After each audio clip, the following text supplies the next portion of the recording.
சென்னை மடிப்பாக்கத்தில் லட்சுமி நகர் இளையோர் பொதுநல சங்கம் மற்றும் குளூர் லட்சுமி நகர் ஆலயமணி நகர் குடியிருப்பு சார்பாக 79ஆம் ஆண்டு குடியரசு தின விழா வெகு சிறப்பாக கொண்டாடப்பட்டது. இதில் கொடியேற்றி வைத்து இனிப்புகள் வழங்கிட மின்சாரத்துறை ரிட்டர் திரு ஆறுமுகம் அவர்கள் கொடியேற்றி வைத்து பொதுமக்களுக்கு இனிப்புகளை வழங்கினார். இதில் தூய்மை அப்பகுதி உள்ள தூய்மை பணியாளர்களின் நலன் கருதி சிறப்பாக பணியாற்றுபவர்களுக்கு தூய்மை பணியாளர் அனைவருக்கும் பரிசுகளை வழங்கிட 188வது மாமன்ற உறுப்பினர் சமீனா செல்வம் அவர்களால் வழங்கப்பட்டது. அதனைத் தொடர்ந்து சிறு பிள்ளைகளின் நடன நிகழ்ச்சி நடைபெற்றது. இந்த நிகழ்ச்சியில் நடன ஆடிய குழந்தைகளுக்கும் தூய்மை பணியாளர்களுக்கும் இந்த சிறப்பு வாய்ந்த நிகழ்ச்சியை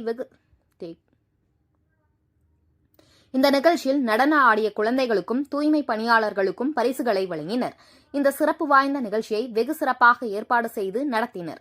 சங்கத்தின் தலைவர் ரவிக்குமார், செயலாளர் சகாய பிரபு, பொருளாளர் நிர்மலா மற்றும் நலசங்க சார்பாக அனைத்து நிர்வாகிகளும் கலந்து கொண்டு இந்த சுதந்திர தின விழாவை வெகு சிறப்பாக கொண்டாடினர்.